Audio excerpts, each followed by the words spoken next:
आज जो है आर्टिकल 46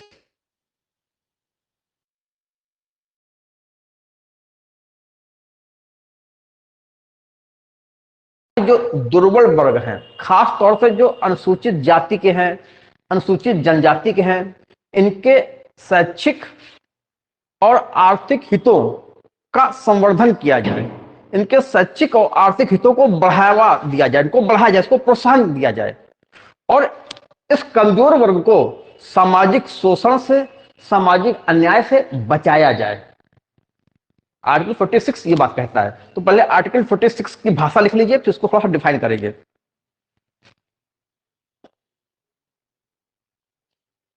समाज के कमजोर वर्ग, समाज के कमजोर वर्ग, विशेषकर अनुसूचित जाति और जनजातियों, विशेषकर अनुसूचित जातियां और जनजातियां, विशेषकर अनुसूचित जातियां और जनजातियां के आर्थिक और शैक्षिक हितों, के आर्थिक और शैक्षिक हितों को बढ़ावा दिया जाए, का संवर्धन किया जाए, के आर्थिक और शैक्षिक हितों का संवर्धन किया जाए।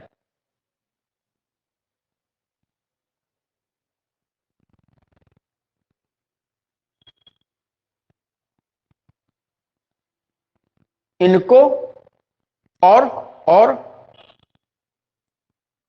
इन्हें सामाजिक शोषण और अन्याय से बचाया जाए, और इन्हें सामाजिक शोषण और अन्याय से बचाया जाए।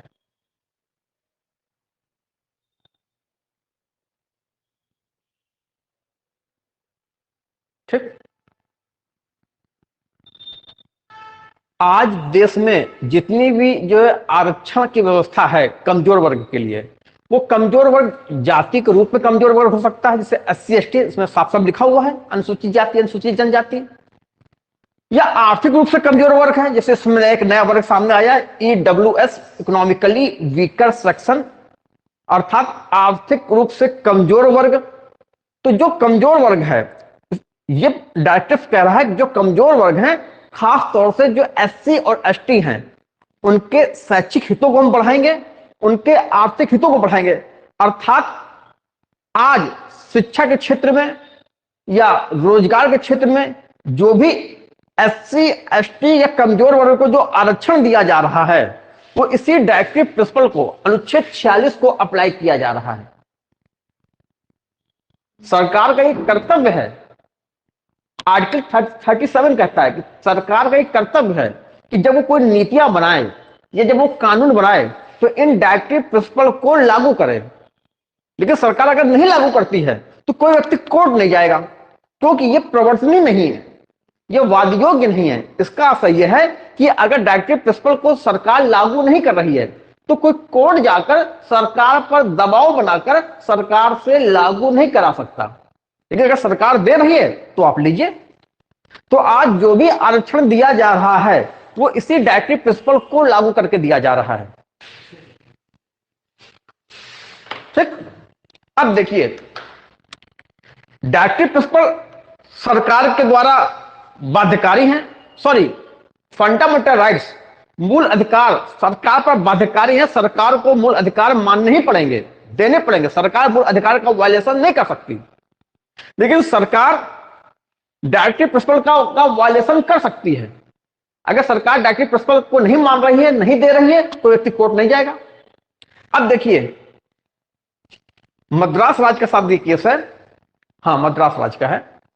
पहले मद्रास राज्य हुआ करता था, आंध्र प्रदेश उसका एक हिस्सा हुआ करता था। तो वहां पर जो है आरक्षण दिया जा रहा था SC ST को शायद, और मिस्टर चंपकम दोराई राजन, क्योंकि एडमिशन में आरक्षण मिल रहा था तो उसमें चंपकम दोराई राजन, इनका जो शायद मेडिकल कॉलेज था और इनको एडमिशन इनका नहीं हो पाया था, इनके नंबर ज्यादा थे। आरक्षण के चलते जो है, ये बात है ये आरक्षण दिया जा रहा था 1927 से, और 1950 को संविधान लागू हुआ। तो जब संविधान लागू हुआ तो संविधान कहता है कि कानून के आगे हर कोई समान।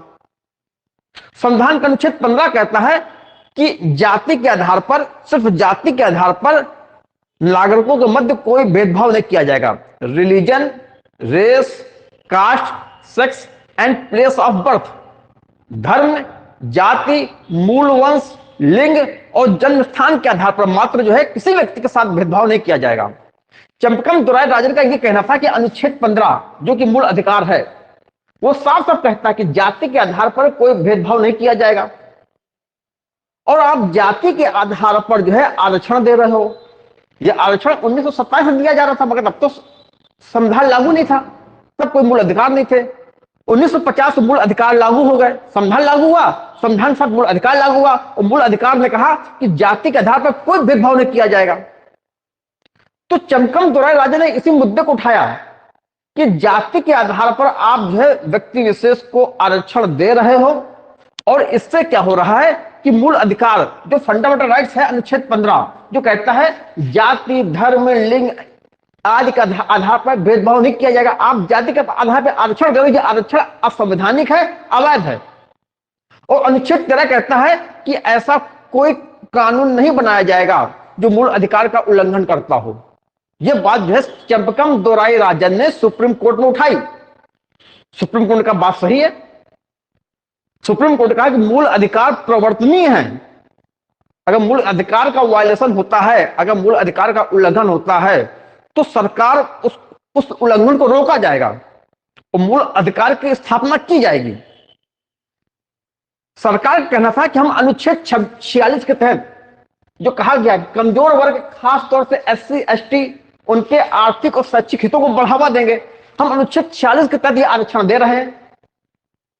सुप्रीम कोर्ट ने कहा कि जब कभी टकराव होगा मूल अधिकार और डायरेक्टिव प्रिंसिपल में, तो डायरेक्टिव प्रिंसिपल बाध्यकारी नहीं बनाए गए हैं, लेकिन मूल अधिकार बाध्यकारी बनाए गए हैं। तो इनके टकराव में मूल अधिकार जीतेगा, हम मूल अधिकार का पक्ष लेंगे, हम डायरेक्टिव प्रिंसिपल का पक्ष नहीं लेंगे। सुप्रीम कोर्ट ने कहा यह जो आरक्षण दिया जा रहा है यह अनुच्छेद 15 का उल्लंघन है। जो जातियों को आरक्षण मिल रहा है मेडिकल कॉलेज में आंध्रा राज्य के, वहां पर जो है अनुच्छेद 15 का वायलेशन हो रहा है, आरक्षण नहीं मिलना चाहिए। उस आरक्षण को निरस्त कर दिया सुप्रीम कोर्ट ने। सुप्रीम कोर्ट ने भी बात कही कि सुप्रीम कोर्ट पूरी बात समझाई ढंग से कि अगर मूल अधिकार और डायरेक्टिव प्रिंसिपल में टकराव होता है, कोई लड़ाई होती है, एक दूसरे का विरोध होता है, तो मूल अधिकार जीतेगा और डायरेक्टिव प्रिंसिपल को उसके नीचे आना पड़ेगा, डायरेक्टिव प्रिंसिपल को झुकना पड़ेगा। ये पूरी बात समझ आ रही जो हम कहना चाह रहे हैं। अनुच्छेद 46 कहता है कि हमको कमजोर वर्गों को, जैसे कि एससी है, जैसे कि एसटी है, हमें इन्हें इनके हितों को बढ़ाना है। इनके हितों को बढ़ावा देने के लिए आरक्षण दिया जा रहा था शिक्षा संस्थान में। और चंपकम दोराई राजन का कहना था कि अनुच्छेद 15 कहता है कि जाति के आधार पर भेदभाव नहीं किया जाएगा। अगर आप जाति के आधार पर उनको आरक्षण दे रहे हो तो ये मेरे अनुच्छेद 15 के तहत जो हमको मूल अधिकार दिया गया है उसका वायलेशन हो रहा है। सुप्रीम कोर्ट ने कहा बिल्कुल बात सही है, अनुच्छेद 15 का वायलेशन हो रहा है। अगर अनुच्छेद 46 को आप मानोगे, अनुच्छेद 46 को पूरा करने की कोशिश करोगे तो अनुच्छेद 15 का वायलेशन हो जाएगा। अर्थात दोनों एक टकराव हो रहा है, और टकराव की स्थिति में मूल अधिकार का हम पक्ष लेंगे, सुप्रीम कोर्ट ने कहा। क्योंकि सुप्रीम कोर्ट क्या है? सुप्रीम कोर्ट मूल अधिकार का संरक्षक है, सुप्रीम कोर्ट मूल अधिकार का गारंटर है, सुप्रीम कोर्ट मूल अधिकार का डिफेंडर है, सुप्रीम कोर्ट मूल अधिकार का प्रोटेक्टर है। मूल अधिकार की गारंटी ली है सुप्रीम कोर्ट ने, मूल अधिकार का संरक्षण की गारंटी ली है सुप्रीम कोर्ट ने। तो अगर मूल अधिकार का उल्लंघन हो रहा है, सुप्रीम कोर्ट का मूल अधिकार का हम पक्ष लेंगे, हम अनुच्छेद 46 का पक्ष नहीं लेंगे। फिर अनुच्छेद 46 डायरेक्टिव प्रिंसिपल है और ये प्रवर्तनीय नहीं है। इतनी बात समझ आई? तो क्या हुआ? अब उसके बाद हुआ क्या? सुप्रीम कोर्ट ने कहा कि अगर आपको जो है ये अनुच्छेद 46 को लागू करना है तो इसका अनुच्छेद 15 से जो है टकराव हो रहा है, तो आप मूल अधिकार को संशोधन करो ताकि इनका टकराव खत्म हो जाए। तो फिर क्या किया गया? मूल अधिकार का संशोधन किया गया। पहला संविधान संशोधन किया गया जब जो फर्स्ट अमेंडमेंट हुआ था, जो पहला संविधान संशोधन किया गया था, उस पहले संविधान संशोधन में तमाम बातों के साथ जो है एक ये बात जोड़ी गई, इसमें एक नया क्लॉज जोड़ा गया। अनुच्छेद 15 में लिखा गया, इस खंड में अनुच्छेद 15 में लिखा गया कि जो है एससी एसटी या सामाजिक और शैक्षिक रूप से अन्य पिछड़े वर्गों के लिए विशेष प्रोविजंस, विशेष व्यवस्था की जा सकती है। जो मूल अधिकार था 15, जो कहता था कि जाति के आधार पर, मूल वंश के आधार पर, लिंग के आधार पर, जन्म स्थान के आधार पर, इसके आधार पर, उसके आधार पर भेदभाव नहीं किया जाएगा, उसका अपवाद जोड़ा गया। परंतु जो अनुसूचित जाति के लोग हैं, अनुसूचित जनजाति के लोग हैं और जो शैक्षिक और सामाजिक रूप से पिछड़े वर्ग हैं, उनके लिए विशेष व्यवस्था की जा सकती है। अब टकराव खत्म हो गया, क्योंकि अब तो मूल अधिकार ने इजाजत दे दी। ठीक, ये चीज है। पूरा कॉन्सेप्ट क्लियर है? हाँ, उसको यहां पर हमने जो रिलेट किया है, आपको समझ में आया? क्या नाम है आपका?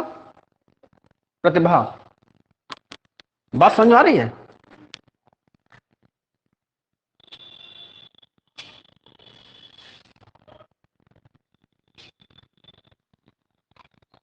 आपने पहले क्या इस पे क्लास ली है ऑनलाइन?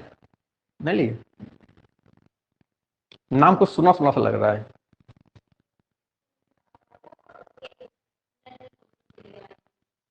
अच्छा, नेट की पॉलिटिकल साइंस। अच्छा, नहीं, हमें ऐसा लग रहा है जैसे कि जो है आपने शायद कभी इसमें लिया है क्लास, इसमें हमने आपका नाम पढ़ा, ऐसा लग रहा है। हाँ, कोई और होगा, या ऑफलाइन में ही शायद कोई लड़की थी प्रतिभा, वो हमको कुछ याद आ रहा हो इस तरीके से। बात पूरी क्लियर होगी जो हम कहना चाह रहे हैं? तो देखिए यहां पर जो बात निकल के आई है वो ये निकल के आई कि अगर कभी टकराव होता है डायरेक्टिव प्रिंसिपल में और फंडामेंटल राइट्स में, तो फंडामेंटल राइट्स जीतेगा।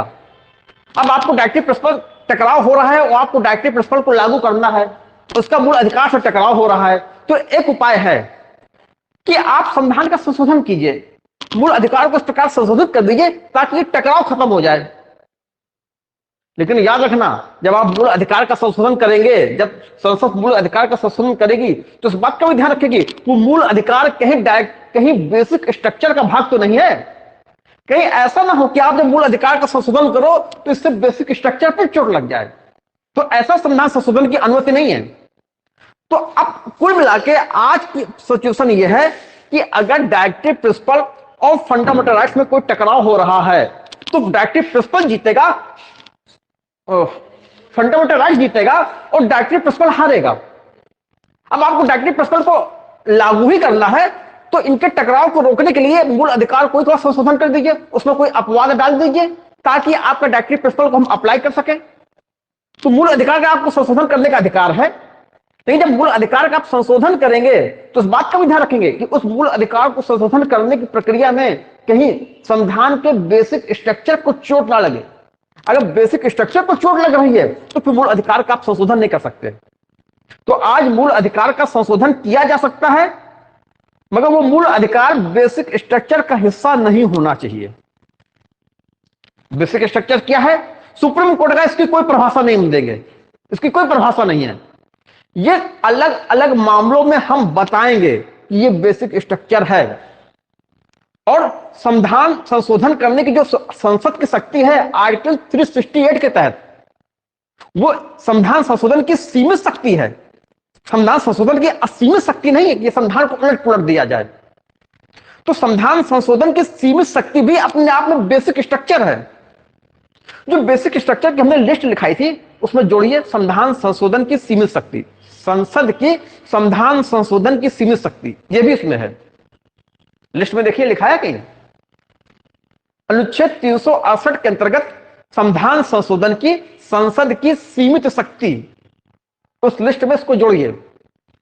जो बेसिक स्ट्रक्चर की हमने आपको लिस्ट दी है, उस लिस्ट में इस बात को भी जोड़ दिए कि संसद की अनुच्छेद 368 के अधीन संविधान संशोधन की शक्ति सीमित है। यह भी एक बेसिक स्ट्रक्चर है। संसद के पास संविधान संशोधन की असीमित शक्ति नहीं है। संसद के संविधान संशोधन की जो सीमित शक्ति है, यह भी अपने आप में बेसिक स्ट्रक्चर है। ठीक,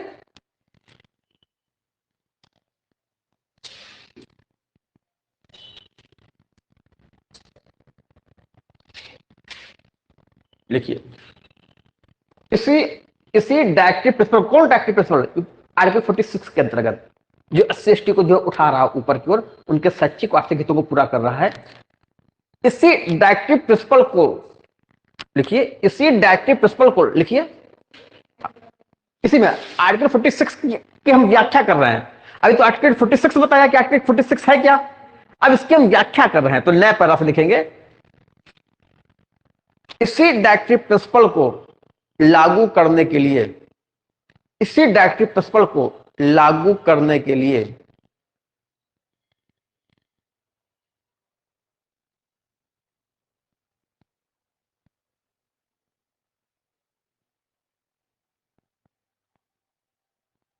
अनुसूचित जाति, अनुसूचित अनुसूचित जनजाति, अनुसूचित जाति, अनुसूचित जनजाति,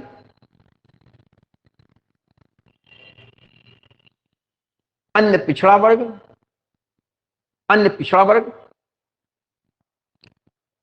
और आर्थिक रूप से कमजोर वर्गों, और आर्थिक रूप से कमजोर वर्गों को शिक्षा में, सरकारी नौकरियों में, सरकारी नौकरियों में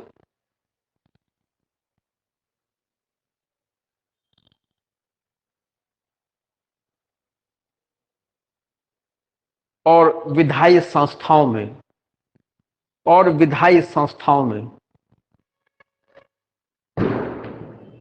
आरक्षण दिया जाता है।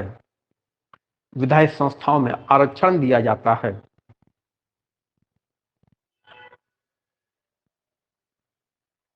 देखिए, सार कहने का अर्थ यह है, जो भी जातियों को आरक्षण दिया जा रहा है वो डायरेक्टिव प्रिंसिपल आर्टिकल 46 के अनुरूप है, इसी का क्रियान्वयन किया जा रहा है।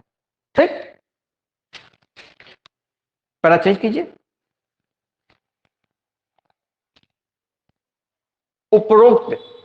उपरोक्त नीति निर्देशक में गांधीवादी प्रभाव दिखाई देता है। उपरोक्त नीति निर्देशक में गांधीवादी प्रभाव दिखाई देता है।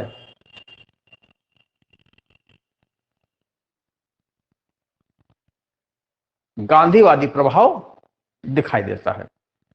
देखिए, कल हमने आपको बताया था आर्टिकल 43B में जो बताया था सहकारी समितियां, तो जो सहकारी समितियां हैं इनमें भी गांधीवादी प्रभाव है।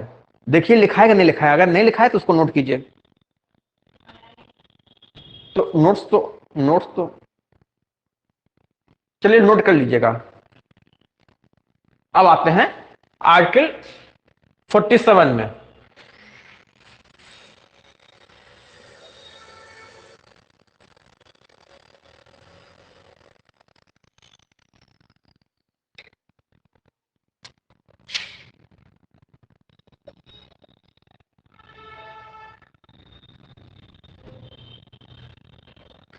देखिए आर्टिकल 47 क्या कहता है कि जो पोषण का स्तर है, लेवल ऑफ न्यूट्रिशन, इसको ऊंचा उठाया जाए। राज्य का कर्तव्य है कि अपने समाज के लोगों का जो पोषण का स्तर है, जो उनका न्यूट्रिशन लेवल है, उसको ऊंचा उठाया जाए। क्या चीज ऊंचा उठाया जाए? ऊंचा उठाया जाए। क्या चीज पोषण स्तर, पोषण स्तर। लोगों के पोषण स्तर को ऊंचा उठाया जाए। दूसरा, उनके जीवन स्तर को ऊंचा उठाया जाए।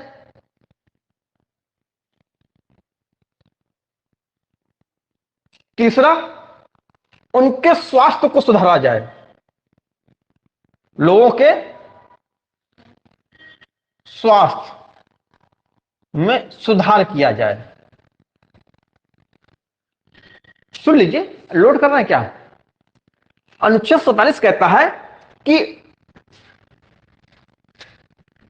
लोगों के पोषण के स्तर को, उनके जीवन स्तर को, उनके स्वास्थ्य के स्तर को, इनको ऊंचा उठाया जाए और स्वास्थ्य में सुधार किया जाए। ये जो अनुच्छेद है ये समाजवादी प्रकृति का है। समाजवाद में समाज के लोगों के स्तर को ऊंचा उठाया जाता है, उनके स्वास्थ्य का ध्यान रखा जाता है और उनके पोषण का ध्यान रखा जाता है।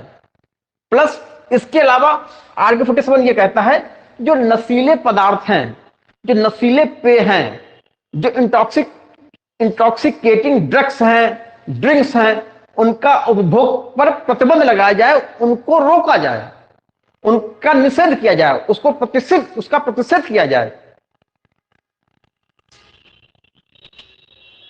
दूसरा है 47 का नेक्स्ट पार्ट है कि जो नशीले पेय हैं, नशीले पेय और जो ड्रग्स हैं,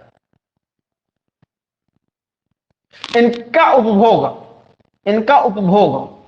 पहले समझ लीजिएगा, इनका उपभोग का निषेध किया जाए। अब इसको लिखाएंगे, अभी इसको समझा रहे हैं, इसको पूरे तरीके से लिखाएंगे। अभी समझिए, आर्टिकल 47 ये कहता है कि लोगों के पोषण स्तर को, उनके जीवन स्तर को ऊंचा उठाया जाए और लोगों के स्वास्थ्य को सुधारा जाए। आगे कहता है जो नशीले पेय हैं, जब वो ड्रग्स जो स्वास्थ्य के लिए हानिकारक हैं, उनके उपभोग का निषेध किया जाए। माने उनको दवाओं के लिए प्रयोग किया जा सकता है, जो ड्रग्स हैं औषधि के लिए इनका प्रयोग किया जा सकता है, स्वास्थ्य के लिए प्रयोग किया जा सकता है, दवाओं के लिए। इसके अलावा दवाओं से भिन्न किसी अन्य उद्देश्य के लिए, माने सिर्फ नशा के लिए और जिससे शरीर में नकारात्मक प्रभाव पड़ता है, इन पर रोक लगाई जाए। देखिए, बिहार सरकार ने अपने यहां नशाबंदी लागू की है। बिहार सरकार ने जो अपने यहां नशाबंदी लागू की है वो चीज जो है अनुच्छेद 47 का अनुसरण कर रहा है। बिहार सरकार अपने देश, अपने राज्य के नागरिकों को आर्टिकल 47 दे रहा है। किस प्रकार से? नशाबंदी को लागू करके। तो नशाबंदी किस अनुच्छेद में है? 47 में। और जब कहते हैं नशाबंदी तो इसमें जो है गांधीवादी प्रभाव है, ये जो समाजवादी प्रभाव है। देखिए, हमारे जो डायरेक्टिव प्रिंसिपल्स हैं मोटे मोटे 3 कैटेगरी में उनको हम बांट सकते हैं, समाजवादी, गांधीवादी और तीसरा उदार बौद्धिकतावादी। डायरेक्टिव प्रिंसिपल की 3 कैटेगरी हैं। संविधान ने कह रहा है कि 3 कैटेगरी हैं, मगर डायरेक्टिव प्रिंसिपल को जब आप पढ़ते हैं तो आप पाते हैं कि ये निर्देशक सिद्धांत 3 कैटेगरी में दिखाई पड़ते हैं। समाजवादी तो देखिए, पोषण स्तर का ऊंचा उठाना, जीवन स्तर को ऊंचा उठाना और लोगों के स्वास्थ्य में सुधार करना, ये समाजवादी है, ये समाजवादी कॉन्सेप्ट है। लेकिन नशा को रोकना, नशाबंदी रोकना, ये कौन सी कॉन्सेप्ट है? ये गांधीवादी कॉन्सेप्ट है।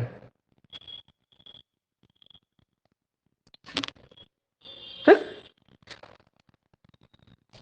अब देखिए, पोषण स्तर को उठाने के लिए देखो सरकार कौन सी योजना चला रही है, मिड डे मील कार्यक्रम चलाती है। ठीक, गर्भवती माताओं के का टीकाकरण, जो बच्चे होते हैं फिर उनके बाद उनका टीकाकरण कार्यक्रम चलाती है। उसके बाद जीवन स्तर में सुधार के लिए क्या हो रहा है? उज्ज्वला योजना के तहत उनको रसोई गैस सिलेंडर बांटा जा रहा है। जिनके पास आवास नहीं उनको आवास दिया जा रहा है। जीवन स्तर को उठाने के लिए लोगों को काम दिया जा रहा है मनरेगा के तहत। ठीक, स्वास्थ्य में सुधार के लिए आयुष्मान भारत योजना चलाई जा रही है। तो भले ही डायरेक्टिव प्रिंसिपल जो है बाध्यकारी नहीं, सरकार को मानने के लिए इसमें विवश नहीं किया जा सकता, मगर इसके बाद भी सरकार डायरेक्टिव प्रिंसिपल को अपने नीतियों में, अपने कार्यक्रमों में और अपने कानूनों के द्वारा लागू करती है। लेकिन अगर सरकार लागू ना करे, हम न्यायालय नहीं जा सकते, क्योंकि ये वाद योग्य नहीं है, ये प्रवर्तनीय नहीं बनाए गए हैं। नशीले पेय को लागू करने के लिए सरकारें जो है नशाबंदी कार्यक्रम चलाती हैं। बिहार सरकार के पास चल रहा है इस प्रकार का कार्यक्रम। अब लिख लीजिए आर्टिकल 47 क्या है, अब लिखिए।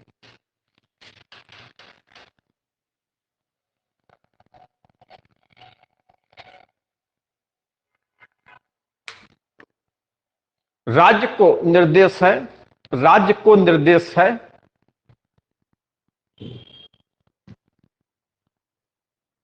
कि लोगों के पोषण स्तर और जीवन स्तर को ऊंचा उठाए। राज्य को निर्देश है कि लोगों के जीवन स्तर और पोषण स्तर को ऊंचा उठाए तथा उनके स्वास्थ्य में सुधार करे, तथा उनके स्वास्थ्य में सुधार करे।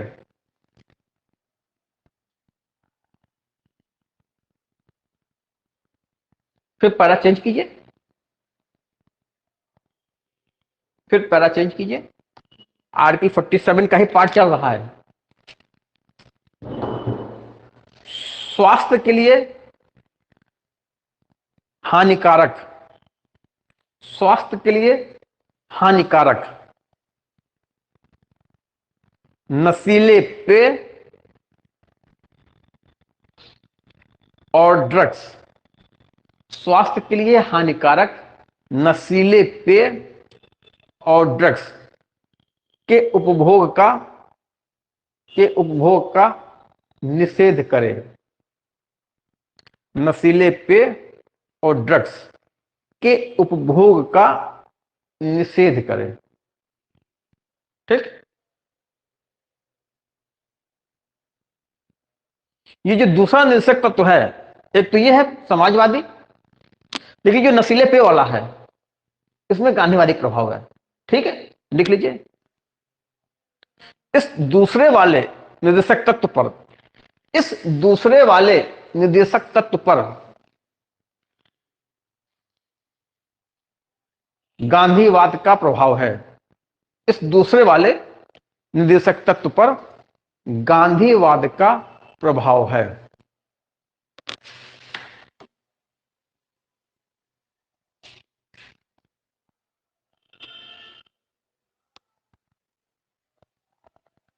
पैरा चेंज करके लिखिए।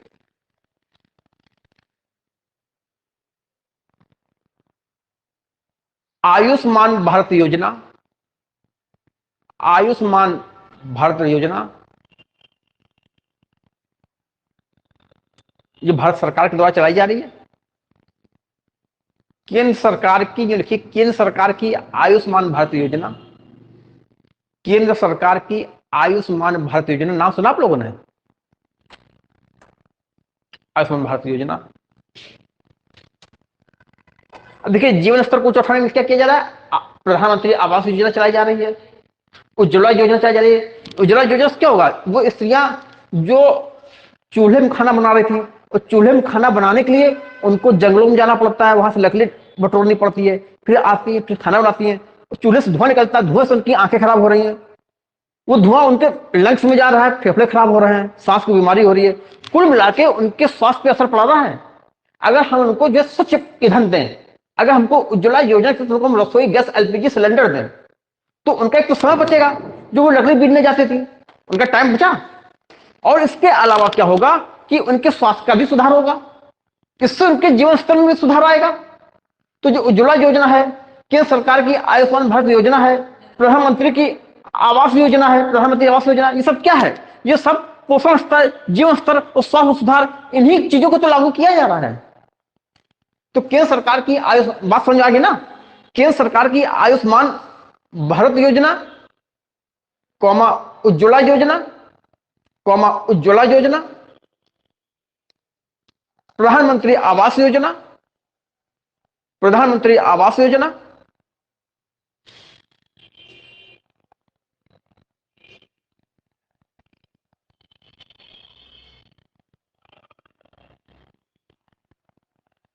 जीवन स्तर और स्वास्थ्य में सुधार के प्रयास हैं। जीवन स्तर और स्वास्थ्य में, जीवन स्तर और स्वास्थ्य में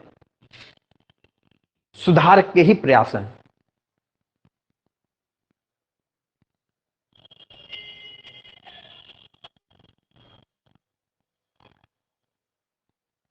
और बिहार सरकार की नशाबंदी, और बिहार सरकार की नशाबंदी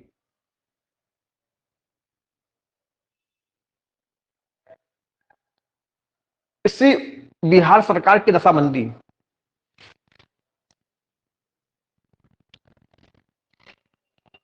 आर्टिकल 47 के ही अनुरूप है, आर्टिकल 47 के ही अनुरूप है, आर्टिकल 47 के ही अनुरूप है। ये पूरी बात समझ में आ रही जो हम कहना चाह रहे हैं? पूरी बात समझ में आ गई? याद रखिए, अगर कोई भी आपका सरकारी योजना, सरकारी कार्यक्रम, लोक कल्याणकारी प्रकृति के जो हैं, अगर ये पूछा जाए इसको किसके तहत लागू किया जा रहा है, तो एक मोटा मोटा है वो किसी न किसी डायरेक्टिव प्रिंसिपल के तहत लागू की जा रही है। अगर कोई कोई सरकार की कोई योजना आ जाती है, वो कहा जाता है ये किसके अंतर्गत चलाई जा रही है, मूल अधिकार, मूल कर्तव्य, नीति निर्देशक सिद्धांत। तो कोई सरकार किस प्रकार की लोक कल्याणकारी योजना होगी, वो नीति निर्देशक सिद्धांत को लागू कर रही होगी।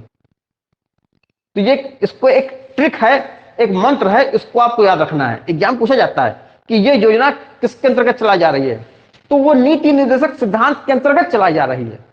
कभी पर्टिकुलर अनुच्छेद पूछते हैं, जैसे मनरेगा योजना किसके अंतर्गत चलाई जा रही है, तो मनरेगा योजना अनुच्छेद 41 के तहत चलाई जा रही है, क्योंकि डायरेक्टिव प्रिंसिपल का अनुच्छेद 41 बताता है काम का अधिकार। मनरेगा योजना अनुच्छेद 43 के तहत चलाई जा रही है, क्योंकि डायरेक्टिव प्रिंसिपल का अनुच्छेद 43 बताता है मजदूरों को निर्वाह मजदूरी, उनको लिविंग वेज मिलना चाहिए। तो मनरेगा योजना के तहत एक न्यूनतम मजदूरी से कम मजदूरी नहीं दी जाती, न्यूनतम मजदूरी से न्यूनतम मजदूरी या उससे अधिक मजदूरी दी जाती है। तो अनुच्छेद 43 कहा जाता है कि कामगारों को निर्वाह मजदूरी सुनिश्चित की जाए। मनरेगा योजना में वो न्यूनतम मजदूरी सुनिश्चित की गई है। और अनुच्छेद 41 कहता है कि काम का अधिकार दिया जाए, जो बेरोजगार है उसको काम का अधिकार मिलना चाहिए। मनरेगा योजना जो है ग्रामीण क्षेत्र के वयस्क पुरुष को काम का अधिकार देता है, काम का कानूनी अधिकार देता है। तो अगर आर्टिकल पूछा जाता है तो अगर आपको सारे आर्टिकल्स पता है, उनको आपको जो है रिवीजन करना पड़ेगा, आप आराम से क्वेश्चन सॉल्व कर ले जाएंगे।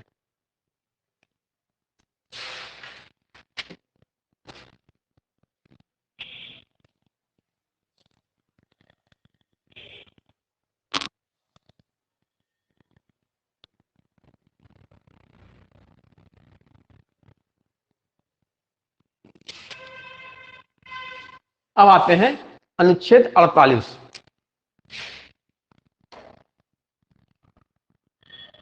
अनुच्छेद 48 ये कहता है कि जो कृषि है, जो पशुपालन है, इनका जो है आधुनिक और वैज्ञानिक प्रणालियों के आधार पर संगठन किया जाएगा। इनका जो है आधुनिक और वैज्ञानिक संगठन किया जाएगा।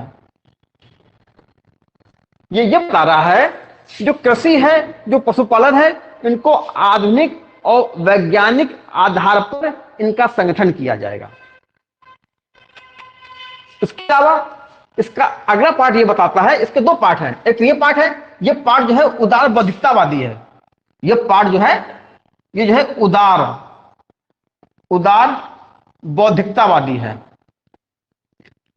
आप एग्जाम में कुछ नहीं पूछा जाएगा कि निम्नलिखित नीति निर्देशक सिद्धांतों में से कौन गांधीवाद पर आधारित है। तो जो जो गांधीवाद पर आधारित है आपको बस उनको याद रखना है। माने नीति निर्देशक सिद्धांत तो आपको सारे याद रखने हैं, मगर जिनकी तीन कैटेगरी हैं, उदार बौद्धिकतावादी, समाजवादी और गांधीवादी, तो आपको सिर्फ गांधीवादी के बारे में याद रखना कि ये गांधीवादी हैं। कोई एग्जाम में ये पूछा जाएगा कि इन नीति निर्देशक सिद्धांतों में से कौन गांधीवाद पर आधारित है, कौन गांधी जी के दर्शन पर आधारित है। तो जैसे हमने आपको बताया अनुच्छेद 47 में एक पोर्शन तो समाजवादी था, लेकिन नशाबंदी वाला जो पोर्शन था, गांधीवादी जो गांधी जी थे नशा के विरोधी थे। तो जो हमने अपने नीति निर्देशकों में जो नशाबंदी वाला जो प्रोविजन रखा है, ये गांधीवादी दर्शन से प्रेरित है। हाँ, पंचायती गांधीवादी है।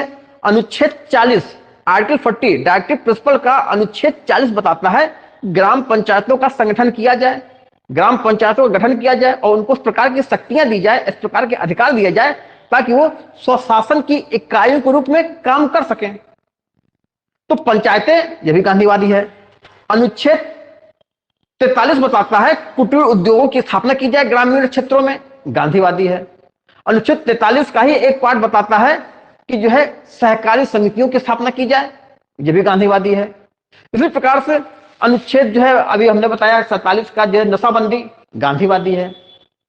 तो देखिए अनुच्छेद 48 में जो कृषि और पशुपालन को आधुनिक और वैज्ञानिक प्रणालियों पर इसका गठन किया जाएगा, ये तो उदार बौद्धिकतावादी है। इसके अलावा इसी का एक नेक्स्ट पार्ट है। नेक्स्ट पार्ट ये बताता है कि जो गाय हैं, जो बछड़े हैं, या दूध देने वाले जो पशु हैं, या भार ढोने वाले जो पशु हैं, इनके वध का प्रतिषेध होगा, इनका वध ना किया जाए। माने अगर पूछा जाए गौ हत्या का निषेध किस अनुच्छेद में है, तो गौ हत्या का निषेध अनुच्छेद 48 में है। और उसमें किसका प्रभाव है? गांधीवाद का। गांधी भी जो है गौ संरक्षण की बात करते थे। और आज कई सरकारें जो है इस प्रकार के अपने यहां कानून बना रही हो। उत्तर प्रदेश सरकार ने बनाया है कि गायों को काटा नहीं जाएगा, गायों की हत्या नहीं की जाएगी। ठीक, तो अनुच्छेद 48 का एक पार्ट तो कृषि और पशुपालन के उत्थान की बात करता है। उसका उत्थान कैसे किया जाएगा? आधुनिक तरीके से, वैज्ञानिक तरीके से उनका उत्थान करेंगे। अनुच्छेद 48 का दूसरा सही कहता है कि चाहे गाय हो, चाहे बछड़े हो, या दूध देने वाले कोई पशु हो, जैसे भैंस वगैरह, और भार ढोने वाले पशु। भार कौन ढोता है? भैंसा, भैंसे से भार ढोया जाता है। खच्चर, इस तरीके के बैल। तो भार ढोने वाले पशुओं का वध का निषेध किया जाएगा और इनकी नस्लों को सुधारा जाएगा। तो आर्टिकल 2 क्या अनुच्छेद 48 का एक दूसरा हिस्सा क्या कहता है? कहता है गौवध का निषेध। अभी समझ लीजिएगा पहले। और उनकी नस्लों, जो उनकी नस्ल है, उनकी जो ब्रीड्स है, उनकी नस्लों में सुधार। ये पूरी बात समझ आ गई? ये उदार बौद्धिकतावादी है और ये पोषण क्या है? ये गांधीवादी है।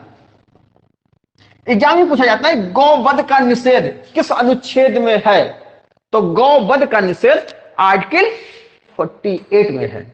अब लिख लीजिए आर्टिकल 48 के बारे में। आप लोग चाहे पहले इसको बना लिया करिए, इसको बाद बना लिया करिए। इसको, इससे आपको क्या होगा, याद करने में बहुत आसान होगी। जब ये चार्ट होगा ना, इसमें लैंग्वेज नहीं लिखी हुई है, सीधे वो कोर पॉइंट इसमें लिखे गए हैं कि कृषि और पशुपालन का आधुनिक और वैज्ञानिक संगठन किया जाएगा, गोवध का निषेध किया जाएगा, उनकी नस्लों में सुधार किया जाएगा। ये गांधीवादी है। तो इससे क्या होगा कि इससे याद करना बहुत आसान हो जाता है। बाद में पूरी लैंग्वेज हम आपको लिखाएंगे, जो लैंग्वेज होती है उसको याद करना थोड़ा कठिन होता है। उस लैंग्वेज के जो कोर पॉइंट थे उनको हमने तोड़ दिया और यहां लिख दिया, तो ये तरीका आपको याद करने में आसान रहेगा। अब लिख लीजिए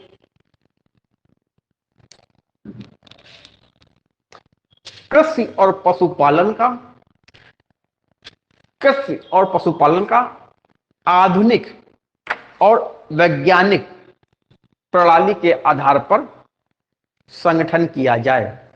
कृषि और पशुपालन का आधुनिक और वैज्ञानिक प्रणाली के आधार पर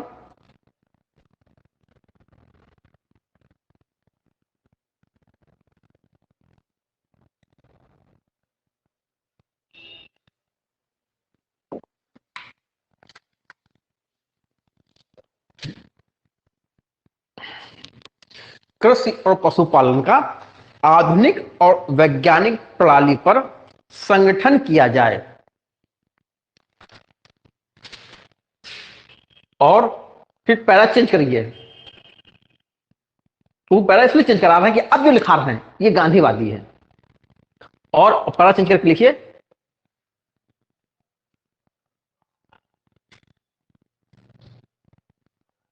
गाय, बछड़ों, बछड़ों और दूध देने वाले, और दूध देने वाले दुधारू, और दूध देने वाले, और वाहक, वाहक माने जो भार ढोते हैं, दुधारू और वाहक। दुधारू माने वो पशु जो दूध देते हैं, जैसे बकरी है। अब बकरी को है?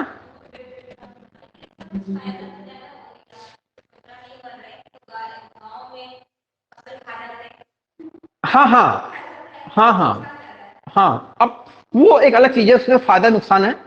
हाँ, एक इकोनॉमी की दृष्टि से कई बार जो है ये नुकसान कारक है, क्योंकि आज के समय जो है वो एक बोझ बन रहे हैं। हम उनको नहीं मारेंगे तो वो फिर जो है, अब होता क्या है कि अभी जिसने गाय पाली, उसके पास बछड़ा हुआ, बछड़े को भी कसाई खाने में बेच सकता था, उसको कुछ पैसा मिलता, उस पैसे को वो लगाता अपनी खेती में, दूसरे कामों में। अब क्या वो बेच नहीं सकता वो। और वो जो पशु हैं वो फसलों को खराब कर रहे हैं, जो सड़कों में आवारा घूम रहे हैं, तो फिर उनको पकड़ के फिर रखा जाए तो उसमें लागत आ रही है। तो इसका जो ये दूसरा पक्ष है, यह है।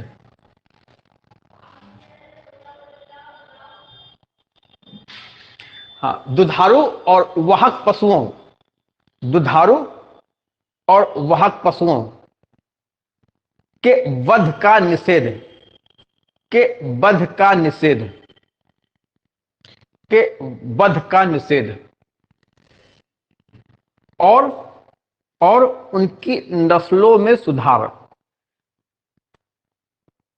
और उनकी नस्लों में सुधार।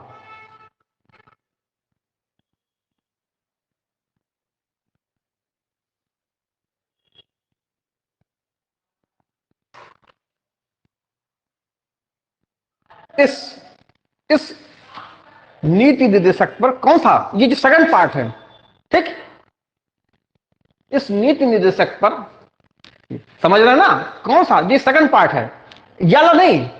ये कृषि पशुपालन का जो आधुनिक वैज्ञानिक प्रणाली से संगठन किया जाएगा, ये तो उदार बौद्धिकतावादी है। इस नीति निर्देशक पर गांधीवादी दर्शन का प्रभाव है, इस नीति निर्देशक पर गांधीवादी दर्शन का प्रभाव है।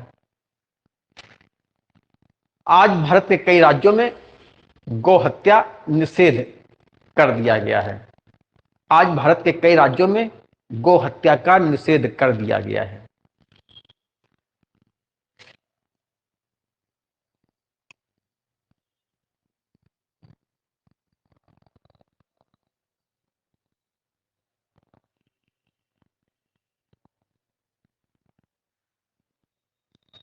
देखिए, अभी भी कई राज्यों में गौ हत्या को निषेध नहीं किया गया, ऐसा कोई कानून नहीं है कि गौ हत्या को ना मारा जाए। जैसे बंगाल है, वहां पर आप जो है गाय को काट सकते हैं, वहां कोई अपराध नहीं है। वहां की सरकार ने ऐसा कोई कानून नहीं बनाया कि गौ हत्या जो है अपराध होगा। शायद केरला में भी ऐसा है, वहां पर भी आप गाय को काट सकते हो, तमिलनाडु में भी है। तो अभी कुछ राज्यों में है, हमारे जिन राज्यों में जो है गौ हत्या का निषेध नहीं किया गया है, अब कोई नागरिक सोचे कि हम सुप्रीम कोर्ट जाए या हाई कोर्ट जाए और कहें कि नीति निषेध गौ हत्या का जो निषेध कहलाता है आर्टिकल 48, इसको लागू किया जाए, सरकार को निर्देश दिया जाए, सरकार से मनवाया जाए, तो सुप्रीम कोर्ट या हाई कोर्ट कह देगा हम ऐसा सरकार से नहीं कह सकते, क्योंकि जो हमारे डायरेक्टिव प्रिंसिपल हैं ये प्रवर्तनीय नहीं है, ये वाद योग्य नहीं है।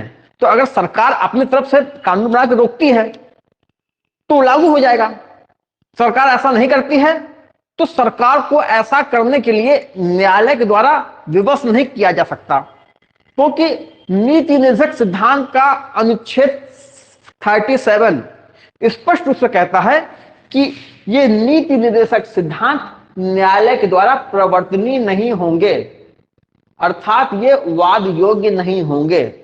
अगर सरकार इनको मानती है तो ठीक है, सरकार नहीं मानती है तो न्यायालय का दरवाजा खटखटा के आप सरकार को विवश नहीं कर सकते कि ऐसा सरकार करे।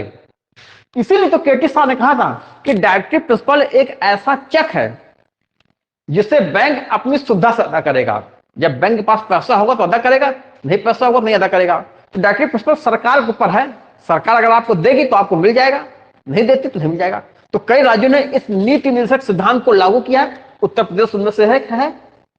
कई राज्यों ने इसको लागू नहीं किया है, जिन्होंने लागू नहीं किया उनको सुप्रीम कोर्ट के द्वारा विवश नहीं कराया जा सकता।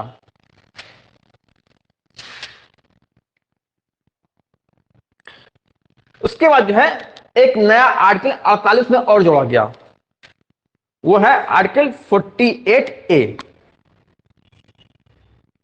जिसको 42वें संविधान संशोधन से जोड़ा गया है।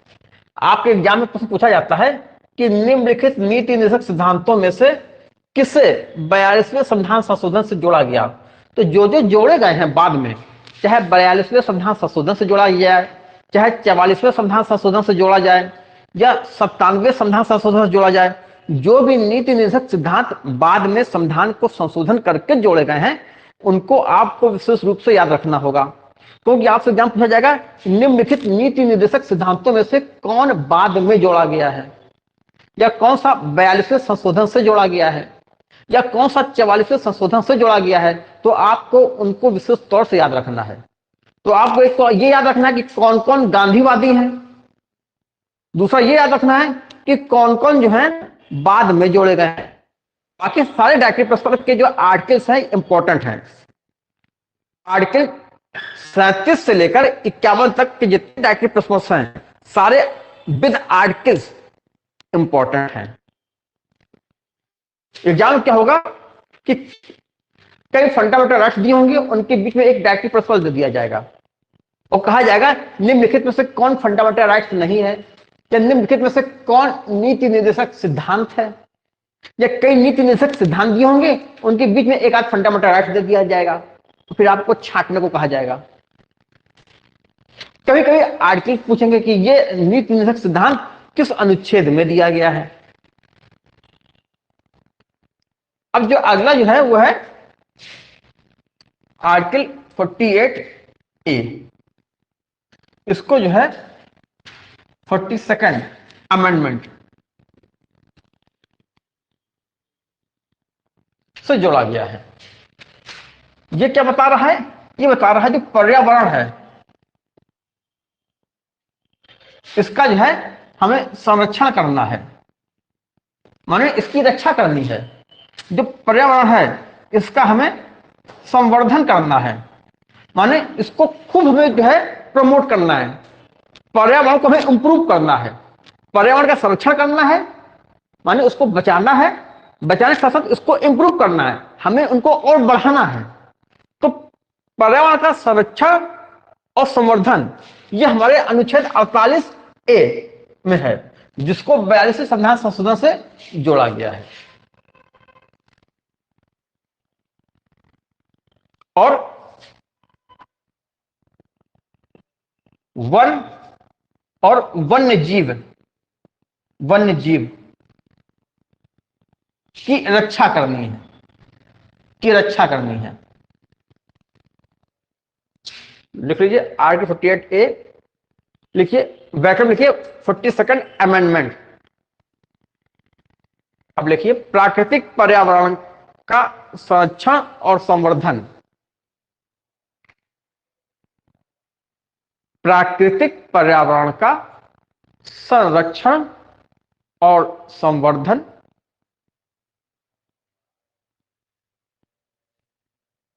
तथा वन और वन्य जीव की रक्षा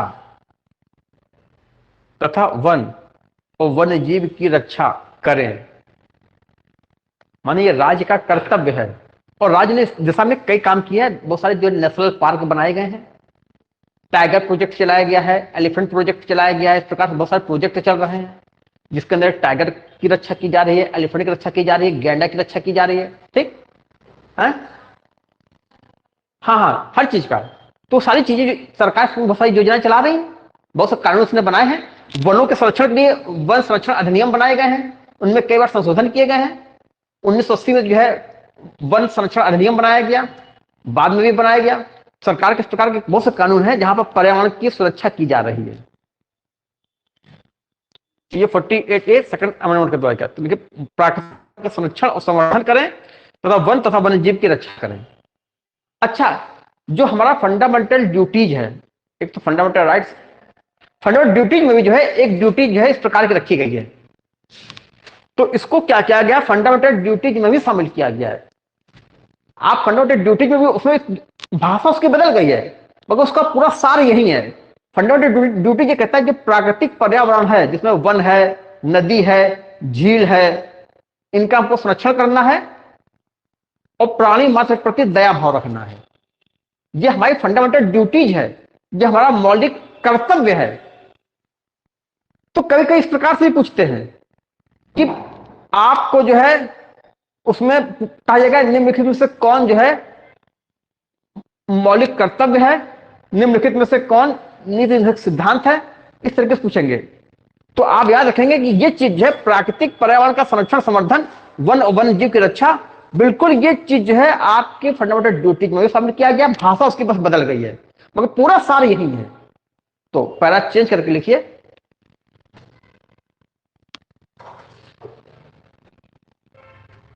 उपरोक्त नीति निर्देशक सिद्धांत को, उपरोक्त नीति निर्देशक सिद्धांत को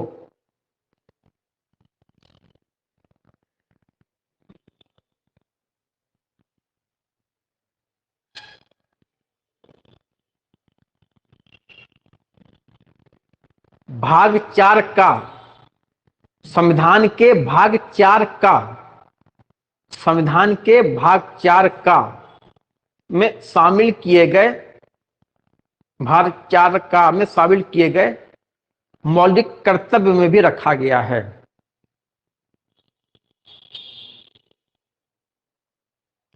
संविधान के भाग 4 का में शामिल किए गए मौलिक कर्तव्य में भी रखा गया है।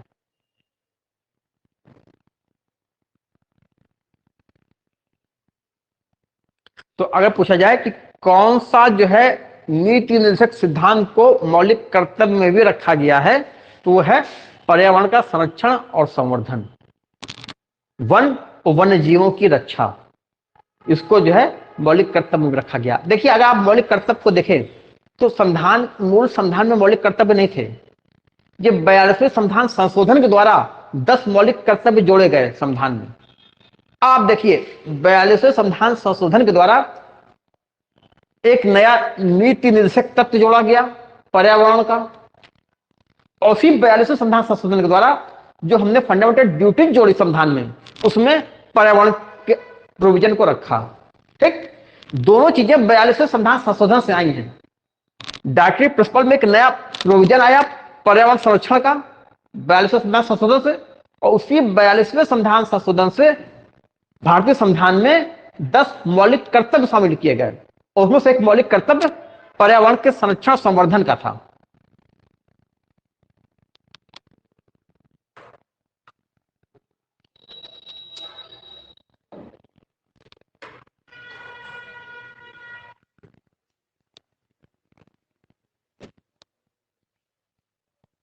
अब आते हैं 49 में।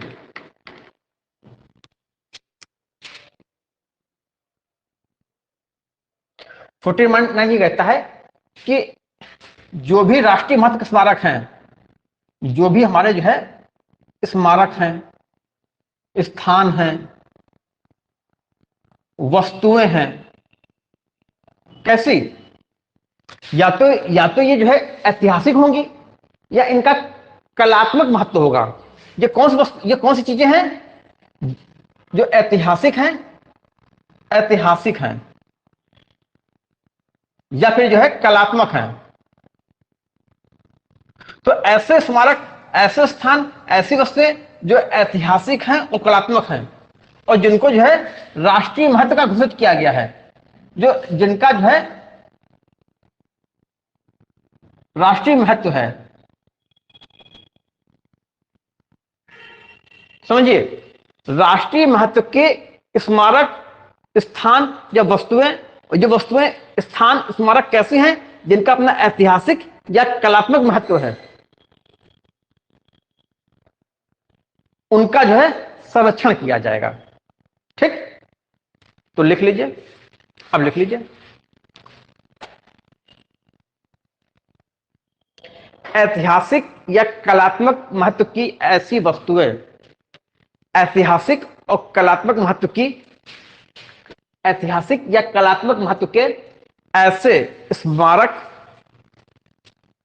स्थान और वस्तुएं, ऐतिहासिक और कलात्मक महत्व की ऐसे स्मारक, स्थान और वस्तुएं जिन्हें राष्ट्रीय महत्व का घोषित किया गया है, जिन्हें राष्ट्रीय महत्व का घोषित किया गया है,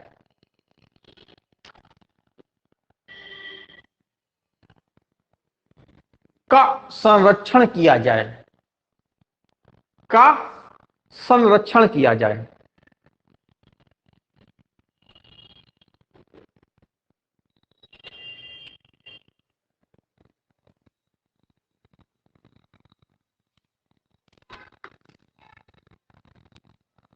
मिटा दे इसके।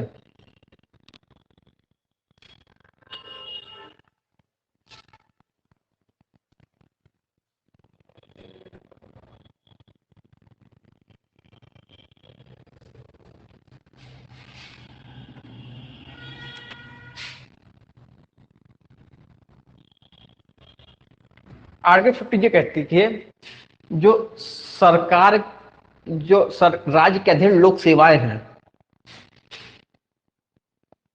जो बताता है राज्य की जो लोक सेवाएं हैं उनमें जो है क्या किया जाए, न्यायपालिका को कार्यपालिका से अलग किया जाए।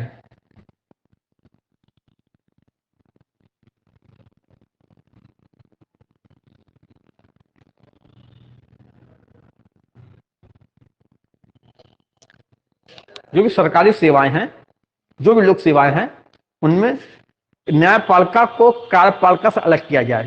एक ही व्यक्ति दोनों काम नहीं करेगा कि कार्यपालिका का भी काम करे और न्यायपालिका का भी काम करे।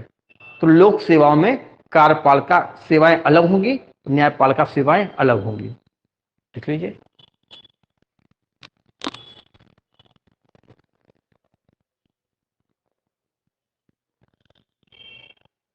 राज्य के अंतर्गत लोक सेवाओं में, राज्य की लोक सेवाओं में न्यायपालिका को कार्यपालिका से पृथक किया जाए। न्यायपालिका को कार्यपालिका से पृथक किया जाए।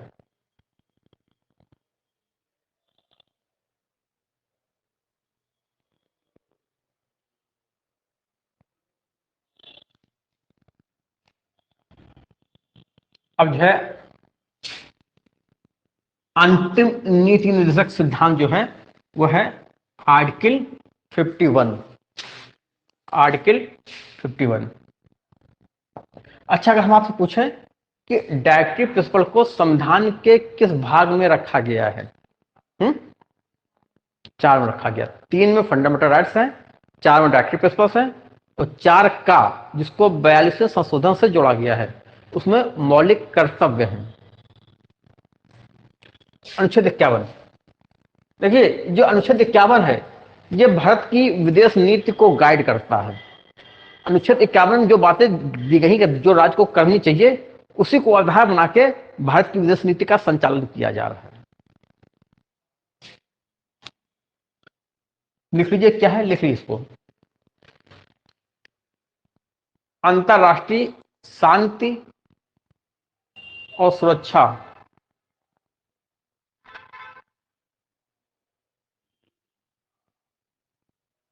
का संवर्धन, अंतरराष्ट्रीय शांति सुरक्षा का संवर्धन और राष्ट्रों के मध्य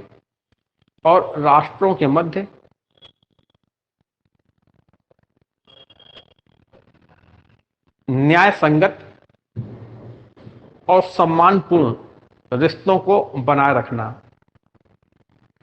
और राष्ट्रों के मध्य न्याय संगत और सम्मानपूर्ण रिश्तों को बनाए रखना।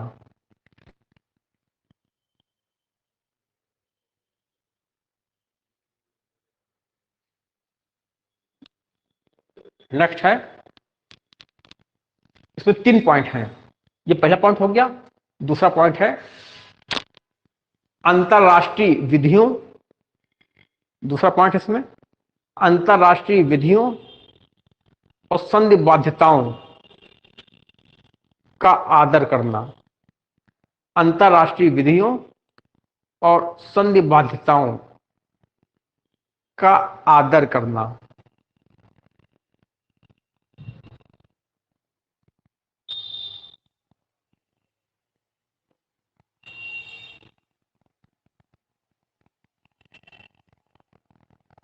थर्ड पॉइंट है अंतरराष्ट्रीय विवादों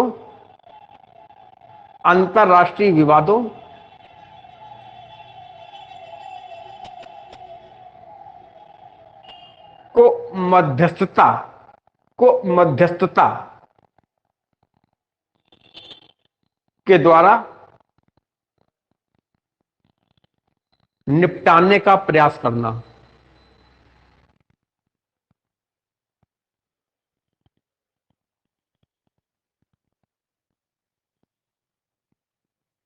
पैरा चेंज कीजिए। उपरोक्त विदेश नीति, पैरा चेंज करके लिखिए, उपरोक्त नीति निर्देशक, उपरोक्त नीति निर्देशक भारत सरकार की विदेश नीति का मार्गदर्शक सिद्धांत है। विदेश नीति, भारत सरकार की विदेश नीति का मार्गदर्शक सिद्धांत है। माने सरकार को यहां से प्रेरणा मिलती है, यहां सरकार को गाइडेंस मिलता है, सरकार को मार्गदर्शन मिलता है कि हमें अपनी विदेश नीति का संचालन किस दिशा में करना है। एग्जाम में प्रश्न कई बार पूछा गया है कि भारत की विदेश नीति किस अनुच्छेद, क्या, हाँ, क्यों पूछा जाएगा, भारत की विदेश नीति किस अनुच्छेद में दी गई है।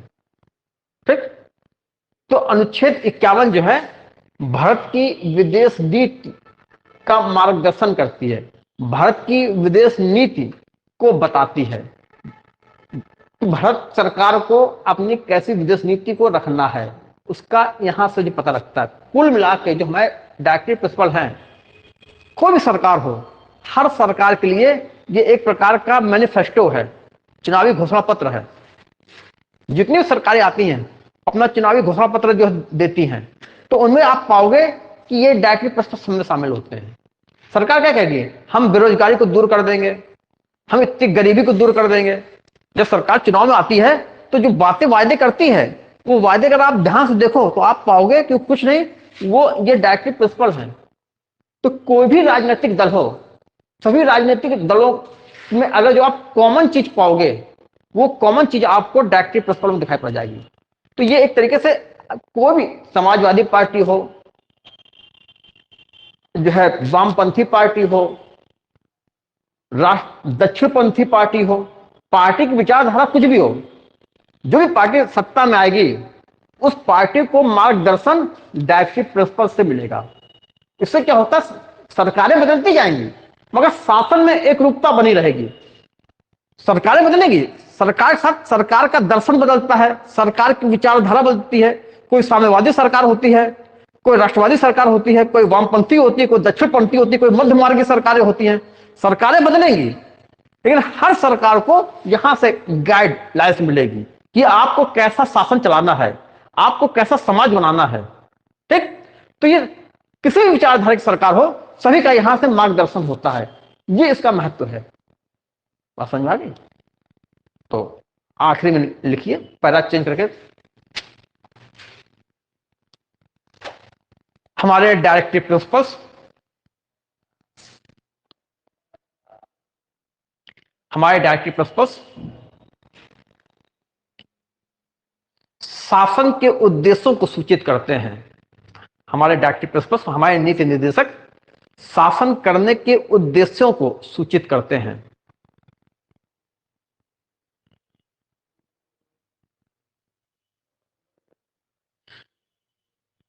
विभिन्न विचारधाराओं की सरकारें आएंगी जाएंगी, विभिन्न विचारधाराओं की सरकारें आएंगी जाएंगी,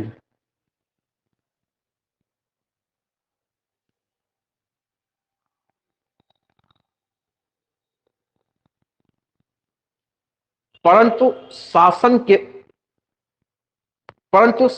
के उद्देश्य, परंतु शासन का उद्देश्य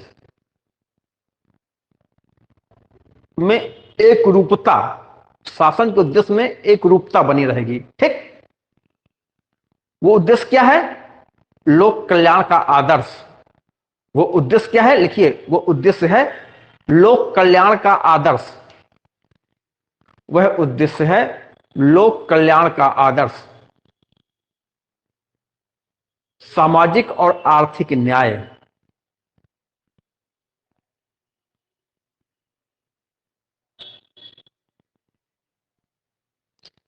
सामाजिक और आर्थिक न्याय।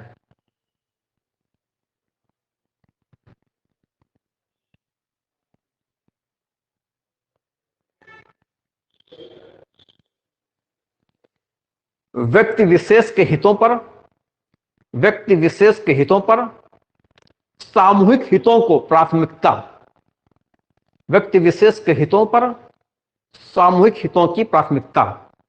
ठीक,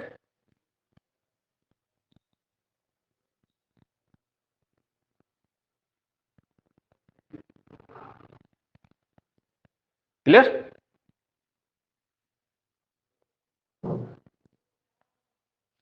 11-19। अब जो है डायरेक्टिव प्रिंसिपल या फंडामेंटल राइट्स और डायरेक्टिव प्रिंसिपल के बीच एक तुलना तो करा दें। ठीक, एक तुलनात्मक अध्ययन करा दें, एक कंपैरेटिव स्टडी करा दें।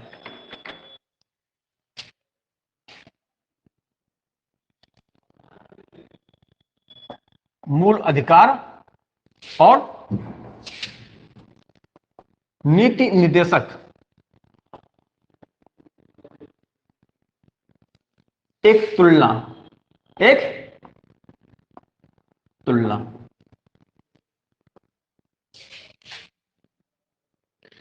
यहां पर होगा फंडामेंटल राइट्स और यहां पर क्या होगा, directive principle of state policy.